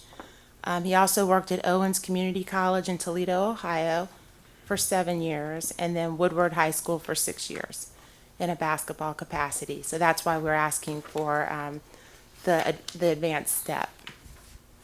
And prior to, the information was not clear to us. It showed that his skill set was limited based on, he says, I've worked in these places, we couldn't verify. If we can't verify, then you are on the step that you're on, and then you just determined to accept the job or not. And once they came back with clear verification, with people signing off, contacting other people saying, did he coach for you for this specific amount of time? Not, was he a volunteer? Was he a paid coach? And we could verify that he was, then there was a change. That's important. I appreciate that due diligence on that. So it's basically, once you did the reference checks for the information that he had provided, it could be verified, and then you're now asking us to move him to the step that he would have been had If he that been applied from the verified beginning. Yes, at the ma'am. beginning. Yes. And just to clarify, we had done reference checks, so to find out about his character. What we couldn't prove is we had a hard time tracking down the people in Toledo to verify his experience there, some of the people at Woodward, but we had confirmation from our athletic director and our head basketball coach that he did in fact work at Cincinnati State with Mr. Tate, but the rest of it we had to fill in and just get phone numbers, track people down, return Sure. phone calls, things like that. But we had checked his references and knew that he was, Right. fit to work with our students. Sure. Yeah. Okay, thank you. All right, you're welcome. Any other questions of discussion? Okay, Mr. Seymour, would you please call that vote? Mr. Birdie? Aye. Dr. Cupoletti? Aye. Mrs. Kuhn? Aye. Mrs. Ruggles? Aye. Dr. Johnson? Aye. That vote passes unanimously. We're moving on to 10.03, which is the high school courses, Honor Spanish 2 and Honor Spanish 3. Is there anybody that wants to present on that? or- Well, Board, this is not a increased position, so it's a cost-neutral position, and the only recommendation is to approve the new high school courses, Spanish 2 and Spanish 3, and if you have any questions, Dr. Holden, I'm sure, will be ready to give you more information about the process. Thank you. Let's put the motion on the floor, and then if we have any questions, we Okay. can move forward. I'd like to make a motion to approve the new high school courses, Spanish or Honor Spanish 2 and Honor Spanish 3 as presented. Thank you. I'd like a second. Okay. All right, thank you. It's been motioned and seconded. Are there any questions for Dr. Holden or Mr. Smith that someone might have? Not a new position. Not a new position, cost-neutral position. But is this a more enhanced position or a curriculum? Does it take the place, that's a good question, it takes the place of like college prep? Or AP, what does it take the place of? Yeah.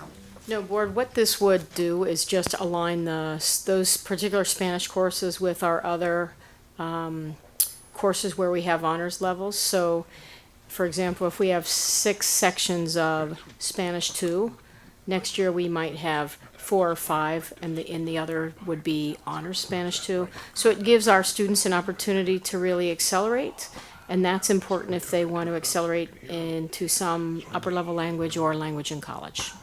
And does it have to be nominated by their teacher, or they accept it, or? No, it goes by the rest of our honors criteria. Right. So it's based on grade, basically, if they passed a certain level. Well, we would talk to students who had perhaps a D in the previous course to say, I don't think honors is right for you now. Honors in another But, language, not at this time. Right. Particularly with language honors, it's the pacing. Right. Okay.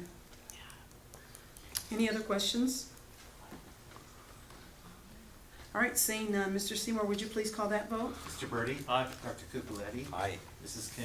Aye. Mrs. Ruggles? Aye. Dr. Johnson? Aye. That vote passes unanimously as well. Now we're at 10.04, which is the revised 2019-2020 district calendar. Mr. Yes, Smith? the recommendation is to approve the revised 2019-2020 district calendar as presented. And the reason we're coming back to the board tonight for with the revision, we noticed in our calendar that when we return from winter break next year, it would be the students would be coming back on a Thursday, Friday, and we don't think that would be appropriate, meaning that I think it would create attendance issues for staff and students. So instead, we have decided to have a full 2-week break, and we would come back on the 6th of January for PD Day. January 7th would be the first day of instruction, which would be a 4-day week. We did it this year because it was a 3-day week, but we did see some attendance patterns that we want to avoid for the future. Thank you, Mr. Smith. Board, a motion would be in order. I'd like to make a motion to approve the revised 2019-2020 district calendar as presented. I'll second. It's been motioned and seconded. Are there any questions for Mr. Smith regarding this calendar for the revised 2019-2020 calendar? You know, I wanted to appreciate the foresight to look forward and forward thinking to correct any potential problems. So I appreciate that. Yes. All right, thank you. Seeing I'll spit it out. Seeing that there are no more questions, Mr. Seymour, would you please call that vote? Mr. Birdie? Aye. Dr. Cupoletti? Aye. Mrs. Kuhn? Aye. Mrs. Douglas? Aye. Dr. Johnson? Aye. All right, moving on to 10.05. It is the district calendar for 2020-2021. Mr. Smith? Yes, the advantage that we have, Dr. Johnson and board, is we work to approve calendars 2 years in advance, and so that we can figure out if there's any kind of patterns that we need to change along the way as far as student attendance and staff attendance. 2020, 2021, and 2020 look identical to 19 and 20 with the same professional development day and the 2 weeks off, where there's 4 days of instruction right after winter break. Okay, board, a motion would be in order. I'd like to make a motion to approve the 2020-2021 district calendar as presented. I'll second. Okay, it's been motioned and seconded. Are there any questions or discussion for Mr. Smith? Yes, can you do our schedule at Cincinnati State? That's not fair. We're proactive at Winwood City Schools. Seeing that there are no further questions, Mr. Seymour, would you please call that vote? Mr. Birdie? Aye. Dr. Cupoletti? Aye. Mrs. Kuhn? Aye. Mrs. Douglas? Aye. Dr. Johnson? Aye. And we've caught up with the 10.06 that was presented earlier in 10.07 that was presented earlier. So that brings us to 10.08, which is a second read of the revised board policies. Mr. Smith?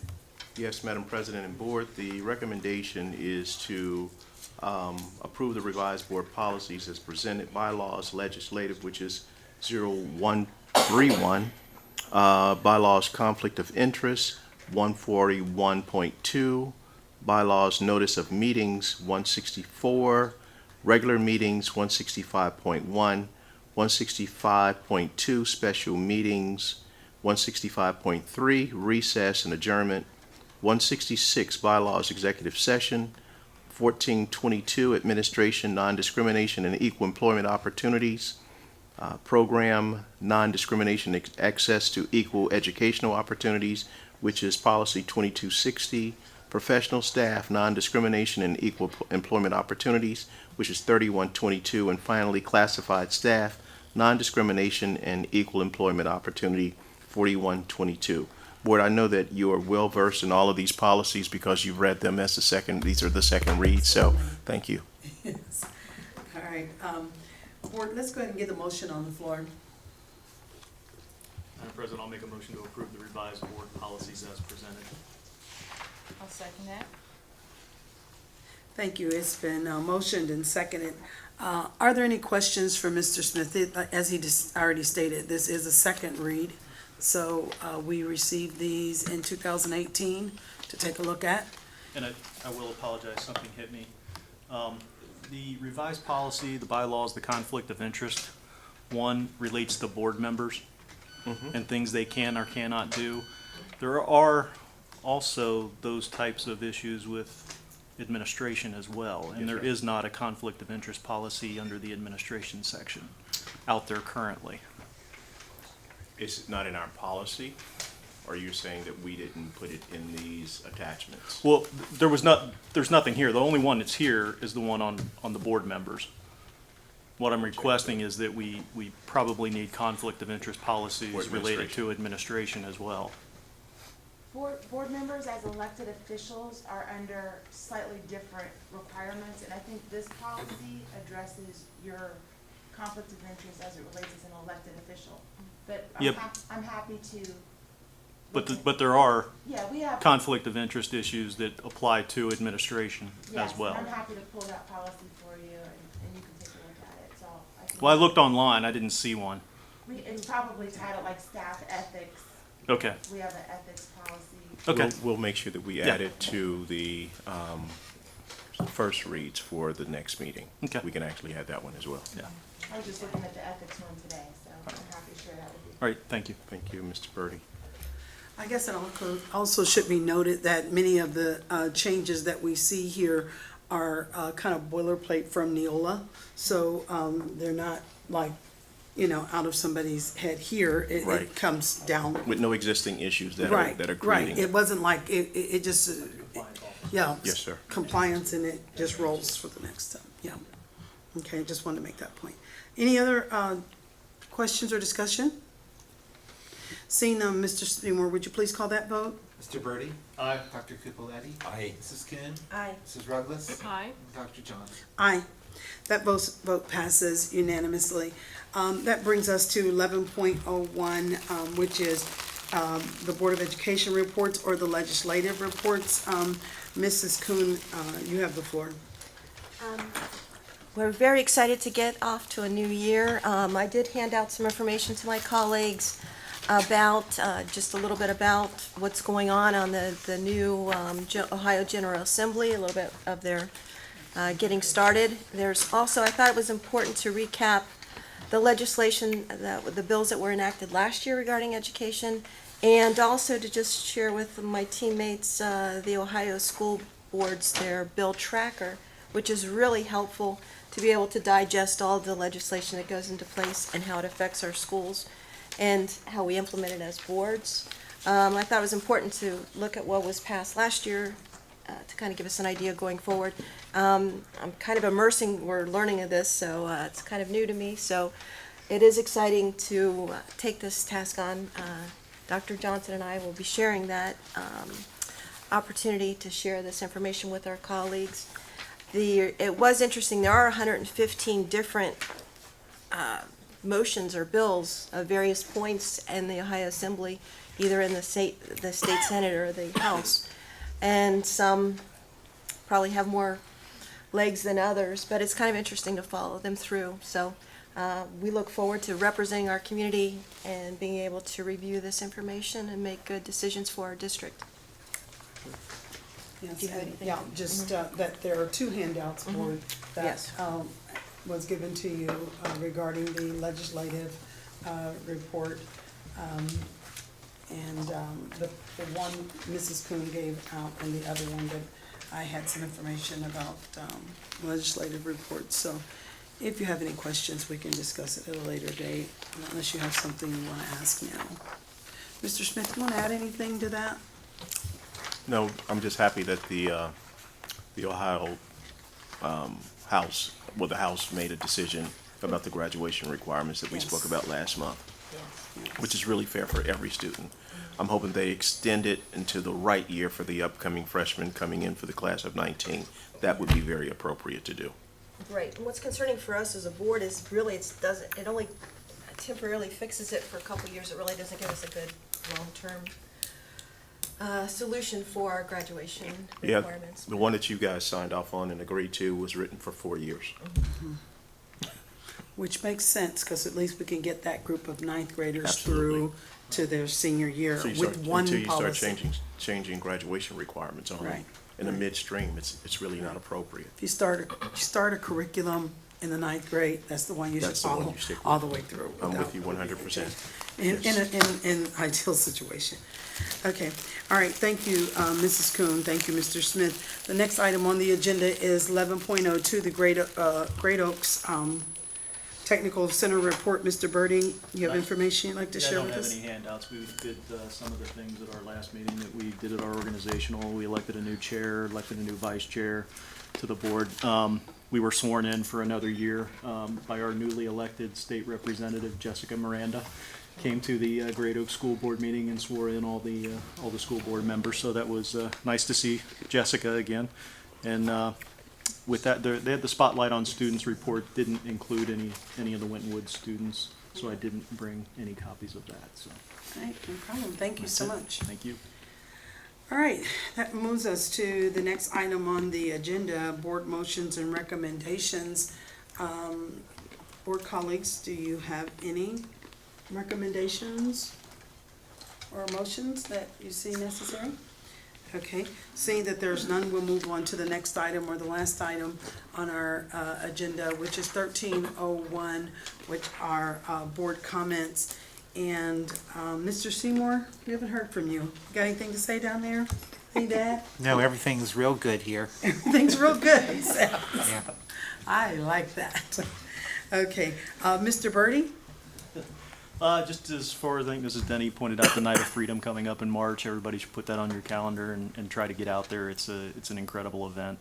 Thank you, Mr. Denny, for getting that grant. Those types of things happen, I think, on a regular basis in this school district, and we should recognize that is a benefit to our students and to our community for you all to do that. So thank you. And with that, I will be done. All right, very good. Thank you. Mrs. Coon? Thank you for the lovely tokens of appreciation to our school board. I think it's very enjoyable to have that. It's not the reason why we do it, but it is nice to have that acknowledgement. But the real purpose is for our students, but thank you very much for that. It's January and it's cold, and I do want all of our students to dress very warmly. When they come to school, that they're careful, they put their gloves on. It's not summer. I don't know that they should wear shorts, but anyways, that's my comment on the safety part on that part. So that's my mother inside. I'm telling everybody to dress warm. So that's all I have to say right now. All right, very good. Thank you, Mrs. Coon. Dr. Cupoletti? First of all, it's an honor to be selected. Everybody's been very helpful. I opened my email maybe this weekend, and I received a legislative report. I could look at it.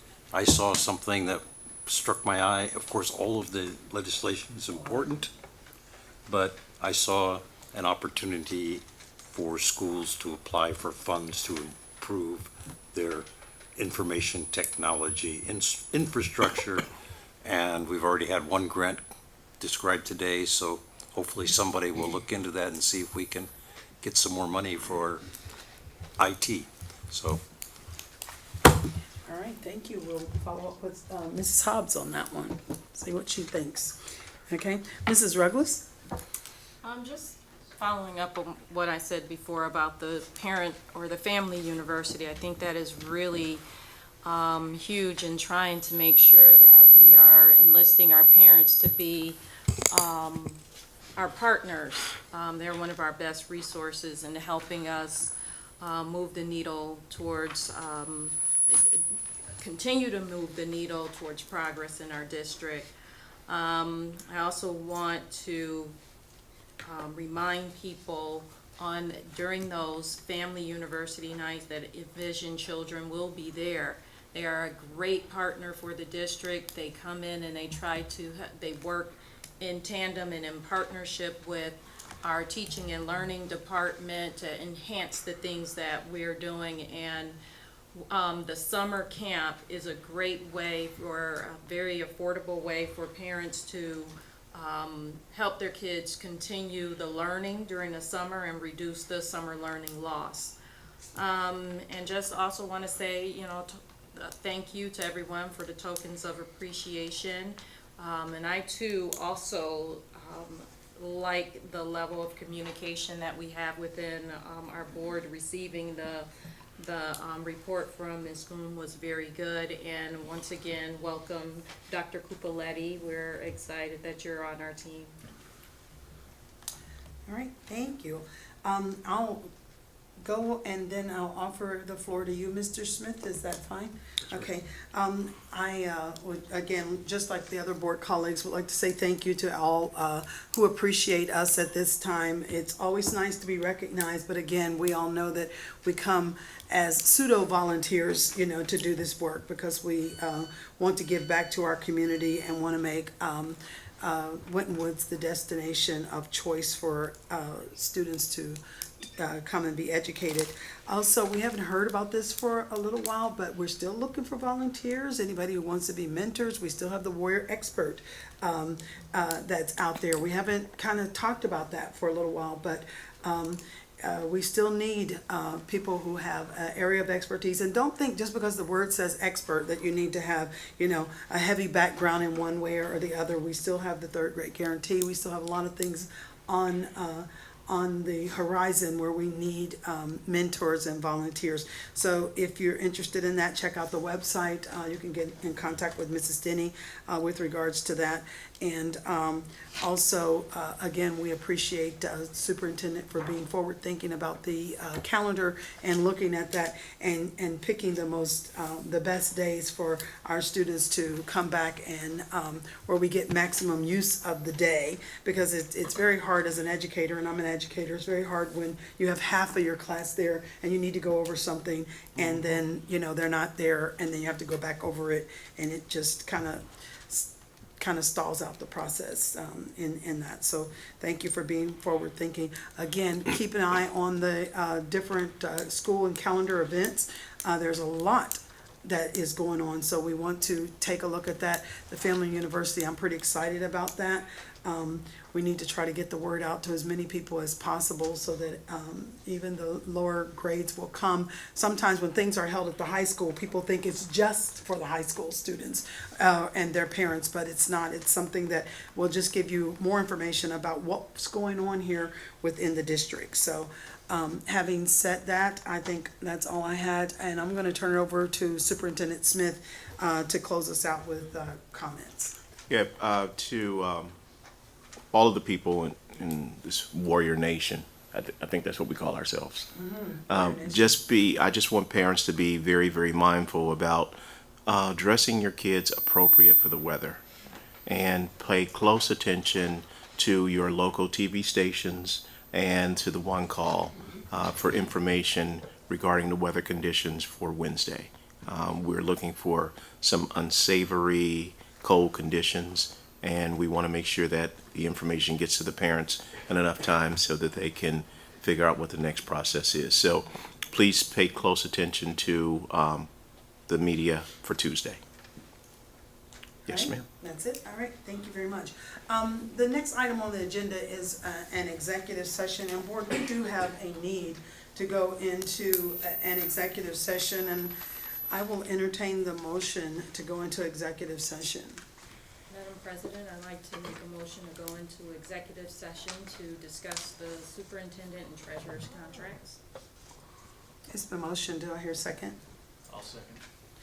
Okay, motioned and seconded. Mr. Seymour, would you please call that vote? Mr. Birdie? Aye. Dr. Cupoletti? Aye. Mrs. Kuhn? Aye. Mrs. Ruggles? Aye. And Dr. Johnson? Aye. Okay, that brings us to about a close for us, for you, for not for us. The Waycross, we thank you for your service in videotaping this meeting tonight. And we will not vote on anything, so we won't have to, you don't have to stick around, Waycross. And with that said, I'd like to call the meeting of the Winton Woods City School Board of Education regular meeting Monday, January the 28th, 2019 adjourned. Thank you, stay safe, warm and dry. I gotta pound this thing.